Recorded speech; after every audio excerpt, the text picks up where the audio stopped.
Bisa jadi Marcelino akan bisa menawarkan sesuatu di pertandingan ini. Kita bisa berharap Indonesia mencetak gol banyak ke kawan Nepal, begitu Pak. Itu pertandingan juga salah satu yang menentukan apakah timnas Indonesia bakal lolos atau enggak gitu kan. Halo bola supporter, balik lagi dengan saya Meta Dan saya Ula. Kali ini kita akan membahas pertandingan antara timnas Indonesia versus Nepal. Pertandingan tersebut akan digelar di Kuwait hari Rabu. Ya kan Rabu tanggal 15 Malam dini Rabu hari. dini hari. Berarti Rabu tanggal 15 dini hari jam 2.15 WIB gitu. Sebelum masuk ke Nepal nih, timnas Indonesia versus Nepal, kita flashback bentar. Pertandingan sebelumnya timnas Indonesia itu kalah ya 0-1 melawan Yordania. Gimana nih pertandingan sebelumnya ini bakal mempengaruhi timnas Indonesia buat pertandingan melawan Nepal nggak sih lah gitu? Ya sangat mempengaruhi. Dari segi hasil pun saya kira cukup, ya mungkin hasilnya menyedihkan, tapi perjuangan keras yang ditampilkan Mark dan kawan-kawan saya kira bisa menjadi model bahwa timnas Indonesia itu kalau bisa bersaing dengan negara lebih kuat seperti Yordania, apalagi nanti melawan negara yang sekarang sedang menjadi juru kunci, Nepal. Begitu. Memang kalau dilihat dari segi ranking FIFA, Nepal ini lebih di bawah dari Yordania dan Kuwait ya gitu. Meskipun juru kunci, tapi kita tidak boleh anggap remeh ya, gitu betul, kan. Betul. Bisa jadi Nepal bisa jadi batu sandungan buat timnas Indonesia gitu. Iya, sangat betul. Tetapi kita perlu menggarisbawahi bahwa trennya Indonesia ini menurut saya sedang naik. Pertama bisa mengalahkan Kuwait secara mengejutkan, melawan tuan rumah, melawan ranking yang lebih tinggi, dan lawan yang tim lebih baik dari Nepal bisa menang 2-1 di pertandingan pertama, dan dilanjutkan dengan permainan pertahan solid melawan Yordania dan cuma kalah 1-0. Itu pun sudah dipuji oleh pelatih Yordania.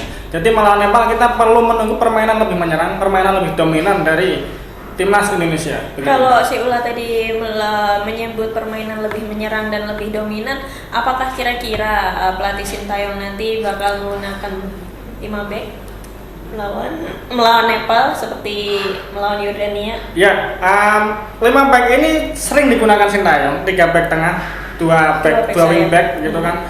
Sering digunakan Sintayong ketika melawan tim lebih kuat seperti Vietnam di Piala AFF, terus Thailand juga di Piala AFF. Nah di kualifikasi Piala Asia ini juga dipakai lagi. Untuk apa? Untuk menandingi ya, untuk overload jumlah di belakang. Kuwait mungkin lebih kuat jadi perlu 3 back, Yordania perlu lebih kuat jadi perlu 3 back. Nah untuk Nepal saya kira mungkin selevel dengan Bangladesh di laga awal dicoba, jadi mungkin bisa dicoba untuk meninggalkan 3 back menjadi 4 back begitu.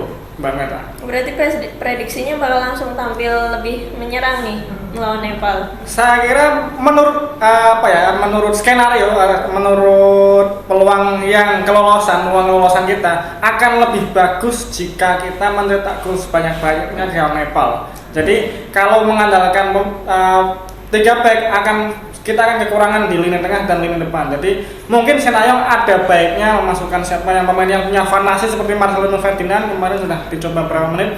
Jadi mungkin bisa untuk gelandang tambahan ketimbang back tambahan di belakang. Begitu Mbak. Oke, kira-kira kalau melihat dari pertandingan melawan Yordania kemarin tuh kayaknya ada pemain yang kayak underperform nggak sih? Oh, tentu saja ada beberapa Mbak ya. Ya bisa kita sebut nama Asnawi Mangku Alam, beberapa kali hilang bola.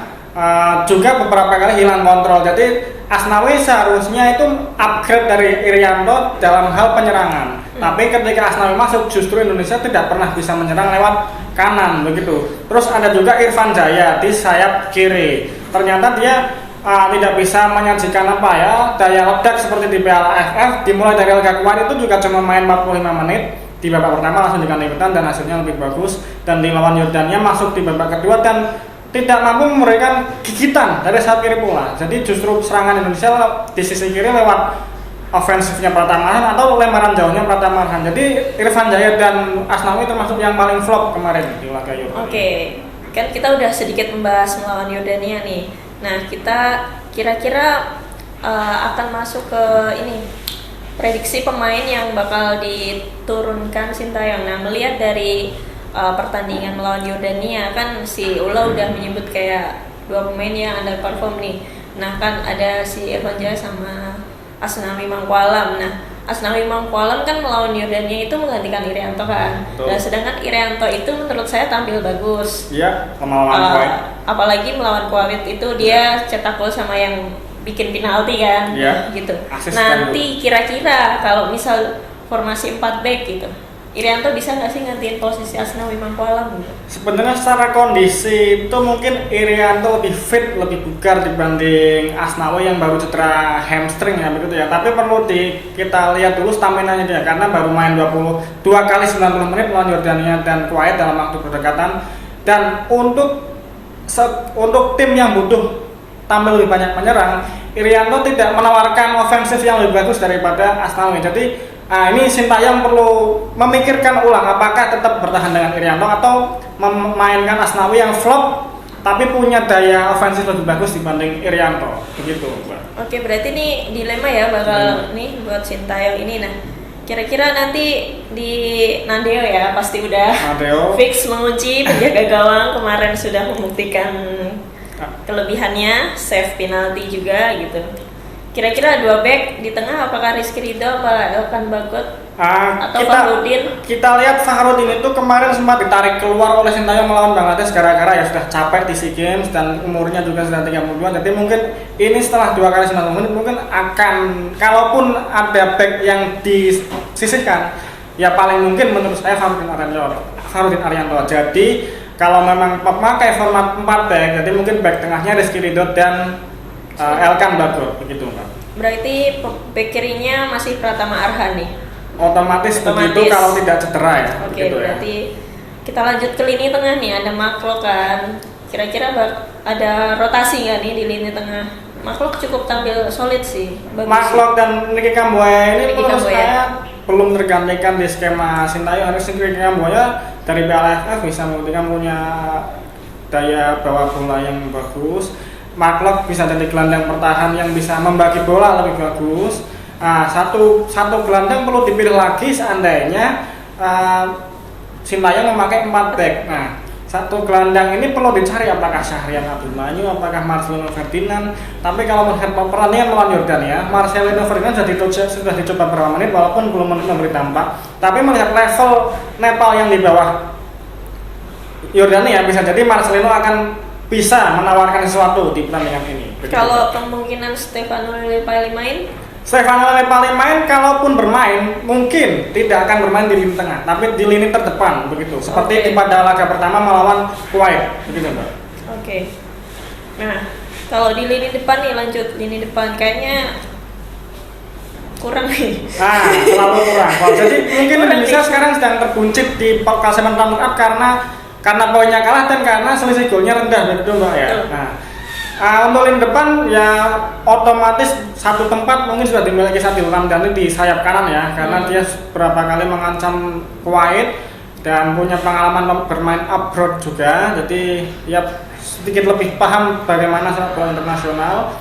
Nah, untuk di posisi sayap kiri ini juga bimbang juga. Irfan Jaya ini sudah 2 pertandingan flop terus. Apakah kita perlu mempertahankan Witan Sulaiman yang sejatinya lebih bagus di sisi tengah? Nah, itu perlu dicari lagi formulanya, tapi saya menjagokan Witan dibanding Irfan Jaya. Nah, untuk posisi terdepan ujung tombak ini Lillipali sudah dicoba di pertandingan melawan Bangladesh, dapat beberapa peluang tapi tidak jadi gol.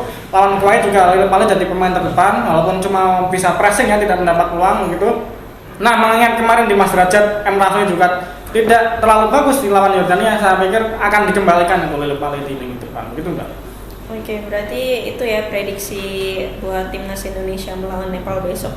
Nah, kita lanjut nih, melihat peluang timnas Indonesia. Timnas Indonesia ini di grup A sementara ya runner up dengan 3 poin, poinnya sama poin di posisi 3 poin, dan pemimpin klasemennya Yordania udah 6 poin.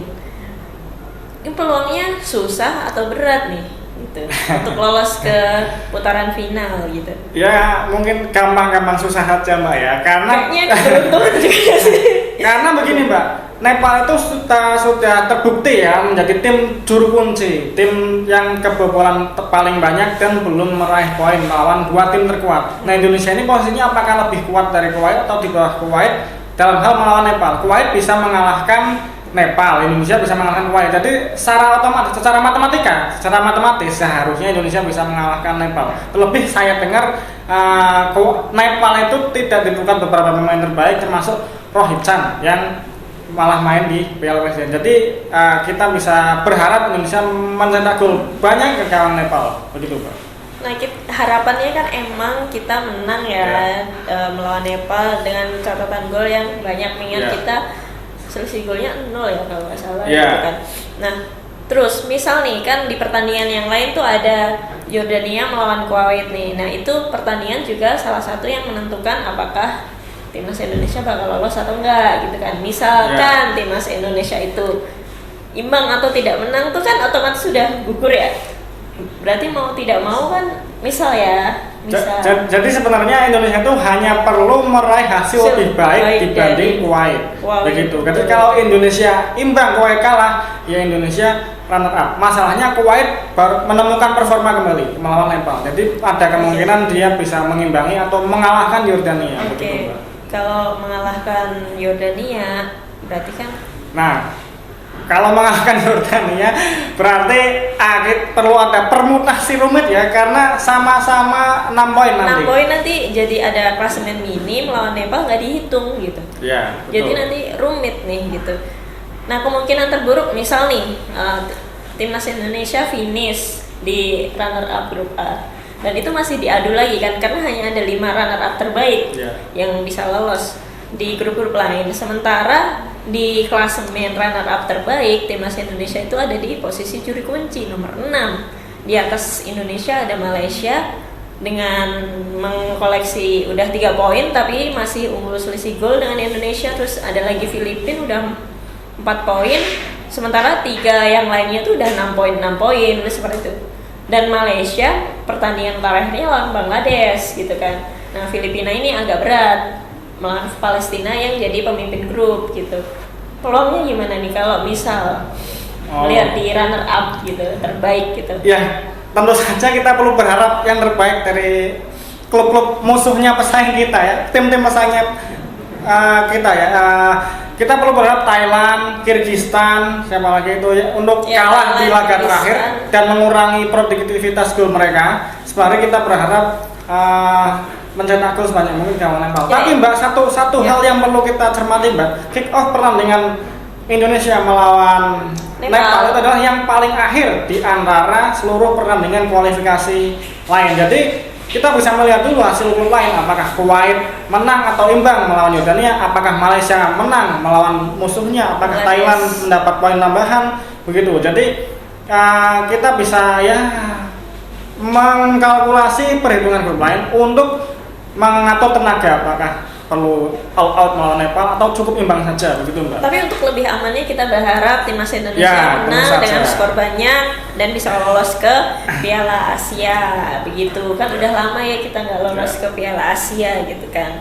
Oke, ada yang mau ditambahin lagi nih, kira-kira nggak lah? Ya, jangan decline saja nanti kemenangannya, Mbak ya. Oke, itu sekian pembahasan kita soal timnas Indonesia versus Nepal. Kita dukung terus timnas Indonesia supaya bisa menang. Saya Meta pamit undur diri. Saya Ula pamit juga. Jangan lupa like dan subscribe ya. Terima kasih sudah menonton. Silakan subscribe, like, dan jangan lupa komen di bawah ya Bola Spotter.